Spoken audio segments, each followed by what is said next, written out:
Hello, and welcome to another virtual episode of NASA Science Live.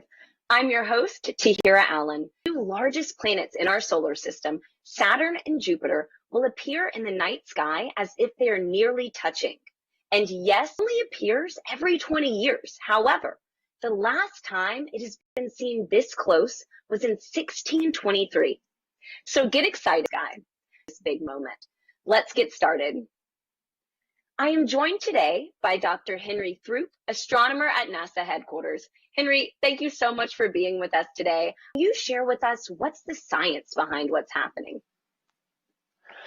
Thanks for having me here. It's so great to be able to talk about this conjunction that almost everybody, it's the sun, and then outward from that, you have the orbits of each of the individual planets. You have Mercury, Venus, Earth, Mars, and then in this case, Jupiter and Saturn are the ones that we're interested in. Now, you can imagine these as being, each of the planets is running on its own circle, essentially. It's like runners on a track where we have the Earth and the sun at the center, and we are looking outward through the rest of the solar system. As Jupiter goes around the sun, its orbit around the sun is every 12 years. Saturn, the next planet out, has further to go, and it's when Jupiter takes 12 years. So every 20 years, Jupiter is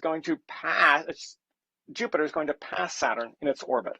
And you can imagine this just being like runners on the track. You're standing there at the center, and you've got a fast runner on the inside track, and they're the slower runners going further on the outside track. And that's exactly what's happening. Approaching Saturn, and then from our perspective on Earth, you'll see it lined up almost in exactly the same place in the sky. 1623. That's right. So the planets' orbits are not exactly flat in the solar system. If they were exactly flat, orbits are slightly tilted and not aligned exactly, then the planets pass near each other, but not exactly in front of each other. Now, usually every 20 years, full moon. So you can see them separated very widely in the sky, about like yay.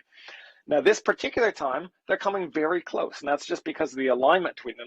They're not close in space. They're still hundreds of millions of kilometers apart from each other, but they're in the sky. They appear as 2 points very close, both planets. So exciting to hear about, and I understand that there's some really cool history behind the event. Can you walk us through what that is? Yeah, so, well, let's our infancy of exploring the solar system, year 1610. Which is a little bit, Galileo was using his telescope for the very first time. There you can see a big circle, which is Jupiter.